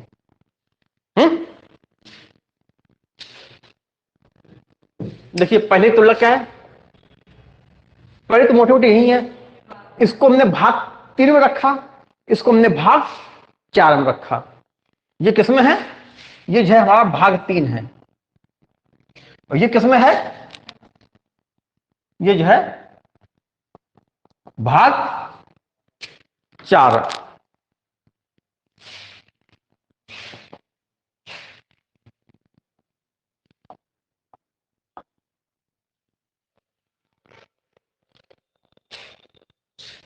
देखिए जो हमारे फंडामेंटल राइट्स हैं इसकी प्रकृति नकारात्मक है। फंडामेंटल राइट्स जो है, पहले सुन लीजिए, समझ लीजिए, फंडामेंटल राइट्स जो है सरकार पर कुछ प्रतिबंध लगाते हैं, सरकार पर सीमाएं आरोपित करते हैं कि सरकार ऐसा नहीं करेगी।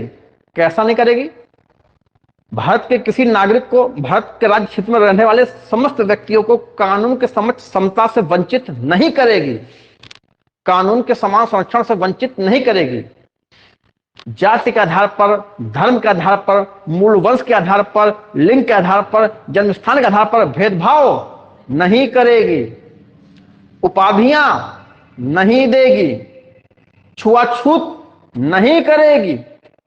जो आपके मूल अधिकार हैं, ज्यादातर मूल अधिकार, majority of the fundamental rights, अगर उसकी आप लैंग्वेज देखिए तो वो बराबर कहें ऐसा सरकार नहीं करेगी, राज्य ऐसा नहीं करेगा, राज्य पर सीमाएं लगा रहे हैं, राज्य को सीमित कर रहे हैं कि आपको ऐसा नहीं करने दिया जाएगा। तो मूल अधिकारों का जो स्वरूप है वो कैसा है, नकारात्मक है, निषेधात्मक है, निगेटिव इन नेचर। ठीक, लिख लीजिए, मूल अधिकारों का स्वरूप नकारात्मक है, मूल अधिकारों का स्वरूप नकारात्मक है, क्योंकि यह राज्य को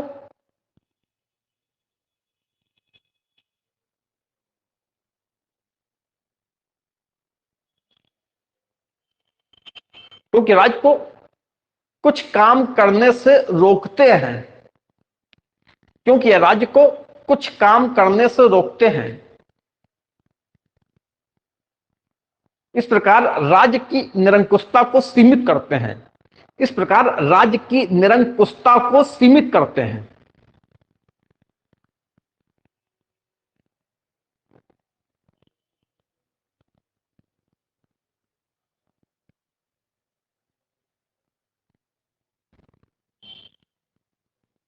यह बात समझ आ गई? आप डायरेक्टिव प्रिंसिपल देखिए, डायरेक्टिव प्रिंसिपल में एक बार भी नहीं कहा गया कि सरकार ये नहीं करेगी, सरकार वो नहीं करेगी। डायरेक्टिव प्रिंसिपल जितने हैं, ज्यादातर डायरेक्टिव प्रिंसिपल ये कह रहे हैं कि सरकार ये करे, सरकार ये करे, लोगों को आजीविका के पर्याप्त साधन दे, स्त्री पुरुषों को समान काम के लिए समान वेतन दे, लोक स्वास्थ्य को उठाए, ऊपर उठाए, जीवन स्तर को अच्छा करे, काम का अधिकार दे। तो जो हमारे डायरेक्टिव प्रिंसिपल है, ये जो है सरकार को निर्देश दे रहे हैं कुछ काम करने के लिए। फंडामेंटल राइट सरकार को निर्देश दे रहे हैं कुछ काम ना करने के लिए। तो इनकी प्रकृति नकारात्मक है और इनकी प्रकृति क्या है? इनकी प्रकृति जो है सकारात्मक है। देखिए, नीति निर्देशों की प्रकृति सकारात्मक है। नीति निर्देशकों की प्रकृति सकारात्मक है। नीति निर्देशकों की प्रकृति सकारात्मक है क्योंकि सरकार को कुछ करने का निर्देश देते हैं। क्योंकि ये सरकार को कुछ करने का निर्देश देते हैं।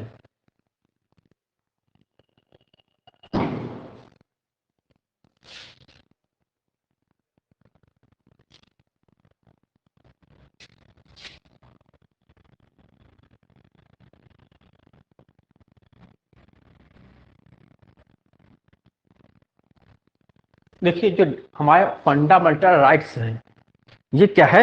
ये व्यक्तियों को या नागरिकों को अधिकार दिया है। जितने फंडामेंटल राइट्स हैं, ज्यादातर फंडामेंटल राइट जो है व्यक्ति विशेष को संबोधित करते हैं, व्यक्ति विशेष पर केंद्रित हैं कि जो है व्यक्तियों को अधिकार दिया है, व्यक्तियों की स्वतंत्रता, व्यक्तियों के ये अधिकार, व्यक्तियों को यो। जबकि जो हमारे डायरेक्टिव प्रिंसिपल है, ये व्यक्ति विशेष की बात नहीं करते हैं, ये पूरे समाज की बात करते हैं। तो जहां फंडामेंटल राइट्स अपने स्वरूप में क्या है? इंडिविजुअलिस्टिक है, पर्सनल है। फंडामेंटल राइट्स की प्रकृति वैयक्तिक है, व्यक्तिगत है। देखिए, मूल अधिकारों की प्रकृति वैयक्तिक है, व्यक्तिगत है। वही जो है हमारे डायरेक्टिव प्रिंसिपल की प्रकृति क्या है? ये सामूहिक है, सामूहिक है। इसकी प्रकृति सामूहिक है, समष्टि मूलक है, समष्टि मूलक है। माने ये सोशलिस्ट है, ये सोसाइटेरियन है। जहां फंडामेंटल राइट्स पर्सनल है और इंडिविजुअलिस्टिक है क्योंकि व्यक्ति विशेष पर केंद्रित हैं, ये व्यक्ति विशेष को अधिकार देते हैं। वही हमारे डायरेक्टिव प्रिंसिपल अपनी प्रकृति में सामूहिक है, समष्टि मूलक है। क्योंकि ये जो है पूरे समाज के हित की बात करते हैं, किसी एक व्यक्ति के लिए नहीं है। ये पूरी सोसाइटी के लिए है, पूरी समष्टि के लिए है। ये समष्टि मूलक है, ये सामूहिक है। क्या लिखा है इसको पढ़ के बताइए। क्योंकि ये संपूर्ण समाज को लक्ष्य करते हैं, क्योंकि ये संपूर्ण समाज को लक्ष्य करते हैं, क्योंकि ये संपूर्ण समाज को लक्ष्य करते हैं। लक्ष्य इनके टारगेट में जो है पूरी सोसाइटी होती है, जबकि फंडामेंटल राइट्स के टारगेट में क्या है? व्यक्ति विशेष है। यहां क्या लिखा है फंडामेंटल राइट्स में? व्यक्तिगत और वैधांतिक,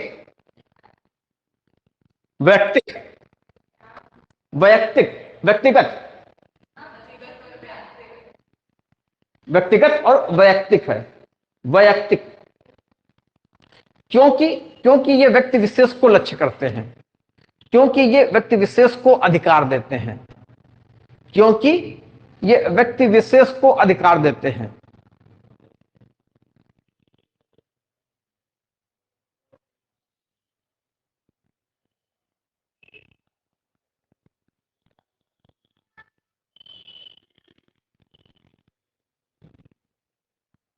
नेक्स्ट पॉइंट है, देखिए फंडामेंटल राइट्स क्या है? फंडामेंटल राइट जो है राजनीतिक लोकतंत्र की स्थापना करते हैं। लोकतंत्र क्या है? लोकतंत्र एक ऐसी व्यवस्था है जहां सरकार को मनमानी शक्तियों का प्रयोग नहीं करने दिया जाता। जब लोकतंत्र नहीं था तो सरकार के पास असीमित शक्तियां थी। फंडामेंटल राइट्स ने जो है सरकार की शक्तियों में सीमाएं लगा दी। सरकार ऐसा कोई कानून नहीं बनाएगी, सरकार कोई ऐसा आदेश नहीं देगी, सरकार कोई ऐसा अध्यादेश जारी नहीं करेगी सरकार कोई सा नोटिफिकेशन नहीं निकालेगी, सरकार कोई ऐसा रूल रेगुलेशंस नहीं बनाएगी जो मूल अधिकारों का उल्लंघन करे। इस प्रकार सरकार पर सीमा लगा दी। यही तो लोकतंत्र है। लोकतंत्र में सरकार सीमित होती है, सरकार पास असीमित शक्तियां नहीं होती हैं। तो फंडामेंटल राइट्स क्या कहे, राजनीतिक लोकतंत्र की स्थापना करती है।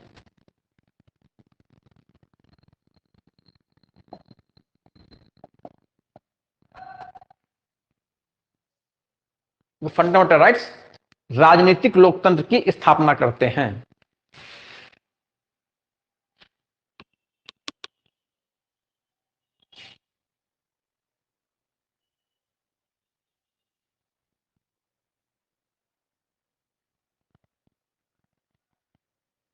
क्योंकि क्योंकि ये क्योंकि ये व्यक्ति की स्वतंत्रता और अधिकारों को महत्व देते हैं। क्योंकि ये व्यक्ति की स्वतंत्रता और अधिकारों को महत्व देते हैं।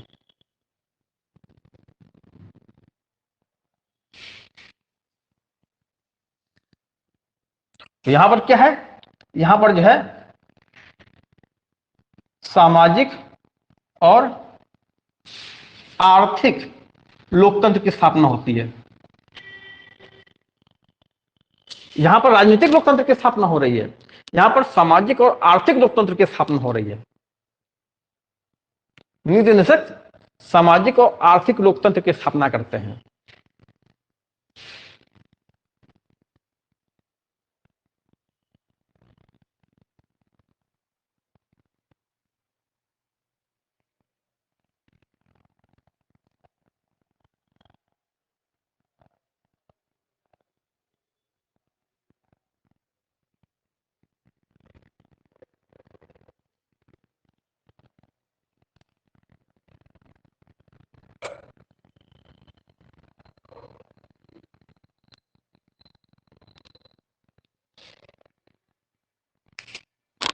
देखिए, अगर आप फंडामेंटल राइट्स को देखिए तो फंडामेंटल राइट्स में कई जगह रिस्ट्रिक्शंस लगाए गए हैं। ठीक, कि इस वाले अभिव्यक्ति की स्वतंत्रता है तो उसमें रिस्ट्रिक्शंस हैं कि राष्ट्र की एकता अखंडता पर चोट नहीं लगनी चाहिए, मानहानि नहीं होनी चाहिए, अश्लीलता नहीं होनी चाहिए। हमको धार्मिक स्वतंत्रता का अधिकार दिया गया है, तो भी वहां पर भी कानून व्यवस्था के आधार पर, समाज सुधार के आधार पर, समाज कल्याण के आधार पर, लोक व्यवस्था के आधार पर, स्वास्थ्य के आधार पर, सदाचार के आधार पर उसमें जो है प्रतिबंध लगाए गए हैं। तो जो फंडामेंटल राइट्स है ये एब्सोल्यूट नहीं है, आत्यांतिक नहीं है। इनमें युक्त युक्त निर्बंधन, रीजनेबल रिस्ट्रिक्शंस इंपोज किए जाते हैं। ठीक, तो लिख लीजिए, मूल अधिकार अब्सोल्यूट, मूल अधिकार अब्सोल्यूट, अब्सोल्यूट को कहते हैं आत्यंतिक। अब्सोल्यूट के लिए हिंदी में आपको शब्द मिलेगा एग्जाम में, आत्यंतिक। लिख के दिखाएं क्या प्रतिभा, लिख के दिखाएं।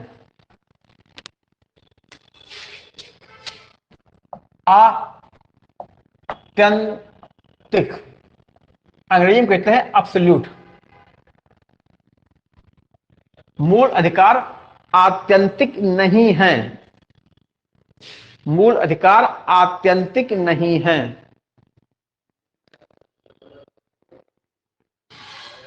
इनमें युक्त युक्त निर्बंधन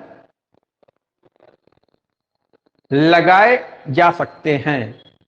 इनमें युक्त युक्त निर्बंधन माने जो रीजनेबल रेस्ट्रिक्शंस होते हैं, can be imposed on fundamental rights. इनमें युक्त युक्त निर्बंधन लगाए जा सकते हैं। जबकि यहां पर आप देखें, यहां पर कोई निर्बंधन नहीं है। क्या कोई निर्बंधन दिखाई पड़ा? इतना हमने पढ़ाया, यहां किस प्रकार का कोई रिस्ट्रिक्शंस नहीं है। तो लिख लीजिए,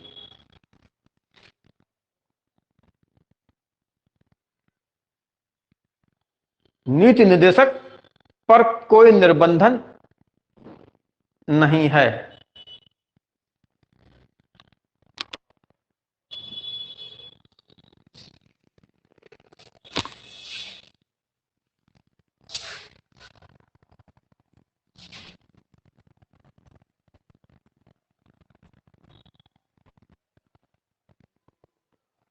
अब देखिए, अगर फंडामेंटल राइट्स को आप देखें तो जब देश में राष्ट्रीय आपात लगता है तो फंडामेंटल राइट्स का जो ऑपरेशन है, इसका जो है इन्फोर्समेंट है, उसको हम जो है क्या करते हैं, सस्पेंड कर देते हैं। राष्ट्रीय आपातकाल में मूल अधिकारों का प्रयोग जो है निलंबित कर दिया जाता है। लेकिन जो हमारे डायरेक्टिव प्रिंसिपल है, डायरेक्टिव प्रिंसिपल को निलंबित नहीं किया जाता। डायरेक्टिव प्रिंसिपल निलंबन की अवस्था में ही रहते हैं जब तक कि सरकार उनको लागू ना करे। अगर सरकार लागू करती है तो एक्टिव हो जाते हैं, अगर सरकार हमें नहीं दे रही है तो निलंबित बने हुए हैं। तो डायरेक्टिव प्रिंसिपल अपने स्वभाव में निलंबित अवस्था में ही रहते हैं जब तक सरकार उनको एक्टिवेट ना कर दे। तो इसको लिख लीजिए, मूल अधिकार राष्ट्रीय आपात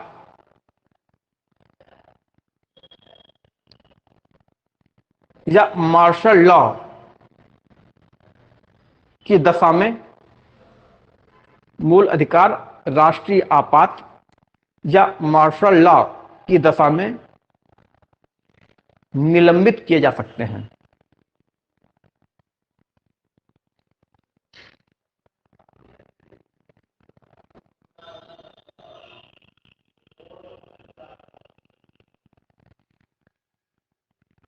यहां लिख लीजिए, नीति निर्देशक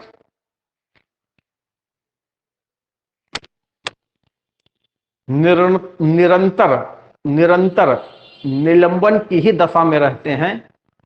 नीति निर्देशक निरंतर निलंबन की ही दशा में रहते हैं जब तक कि सरकार पहल करके इन्हें लागू ना करे। जब तक कि सरकार पहल करके इन्हें लागू ना करे।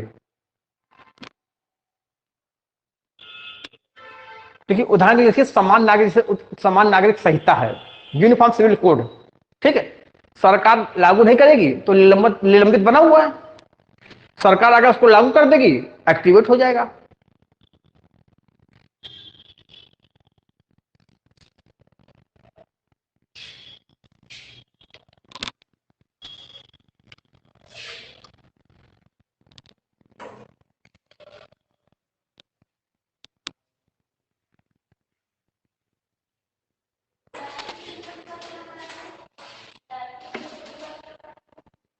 इसके बाद हम राष्ट्रपति सोच रहे हैं। राष्ट्रपति, लोक प्रशासन स्टार्ट नहीं करेंगे, सिर्फ पॉलिटिक, क्योंकि लोक प्रशासन एक जो है ऑप्शनल सब्जेक्ट होता है, ठीक है, आपको पढ़ना है।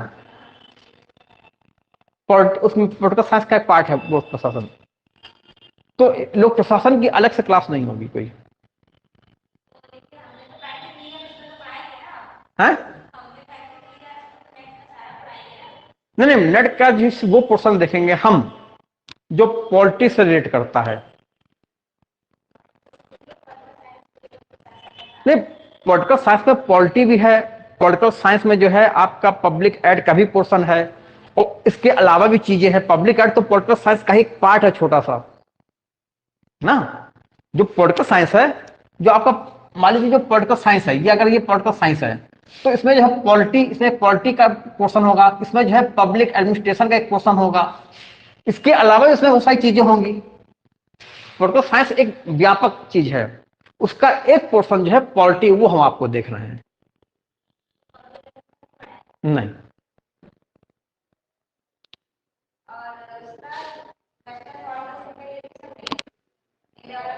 हम्म, हाँ,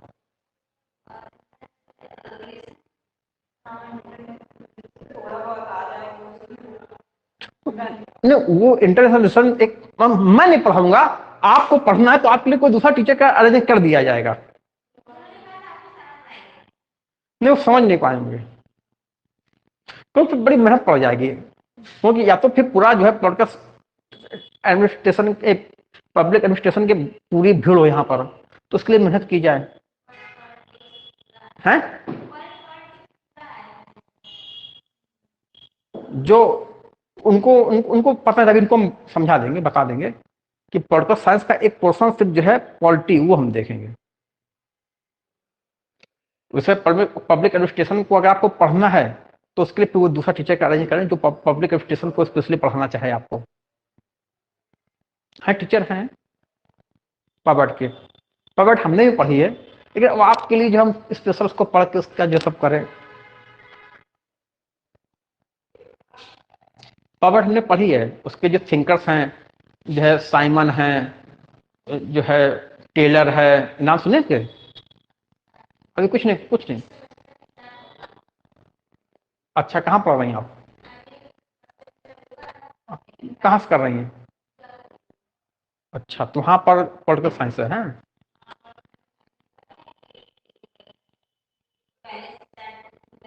अच्छा अच्छा।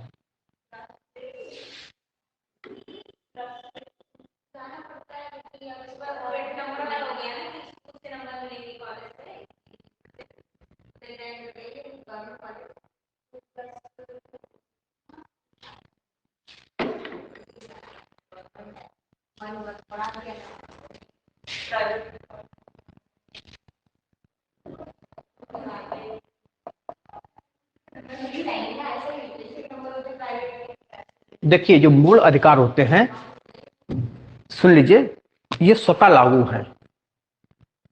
ज्यादातर मूल अधिकारों को लागू करने के लिए अलग से कानून बनाने की जरूरत नहीं होती है। कुछ मूल अधिकार ऐसे हैं जिनको लागू करने के लिए कानून की जरूरत पड़ती है, अन्यथा अधिकतर मूल अधिकार जो है स्वतः लागू हैं।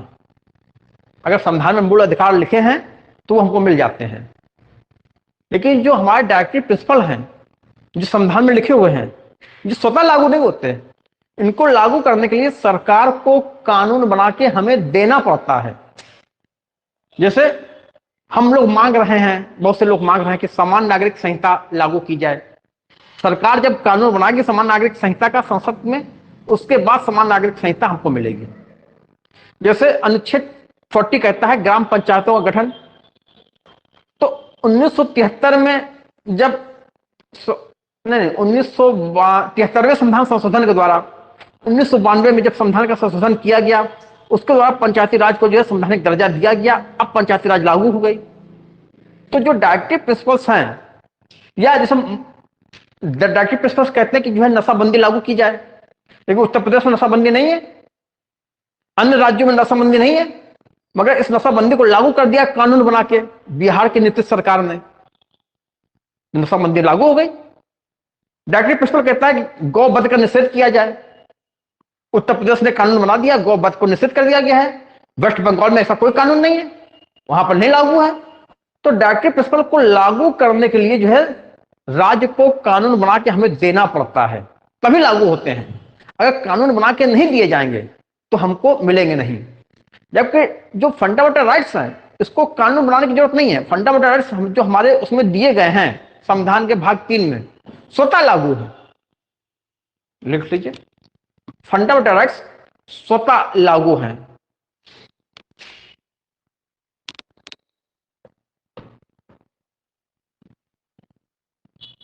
अर्थात इन्हें लागू करने के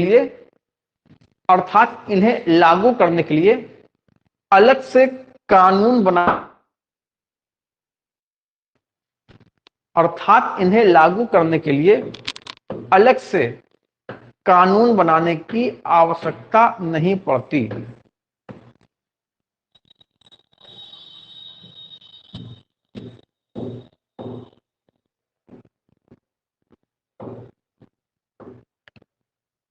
जबकि जो है जो हमारे डायरेक्टिव प्रिंसिपल हैं, देखिए, नीति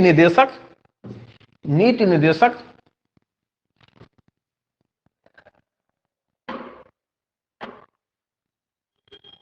स्वतः लागू नहीं होते। नीति निर्देशक स्वतः लागू नहीं होते, इन्हें लागू करने के लिए राज्य को कानून बनाना पड़ता है। इन्हें लागू करने के लिए राज्य को कानून बनाना पड़ता है।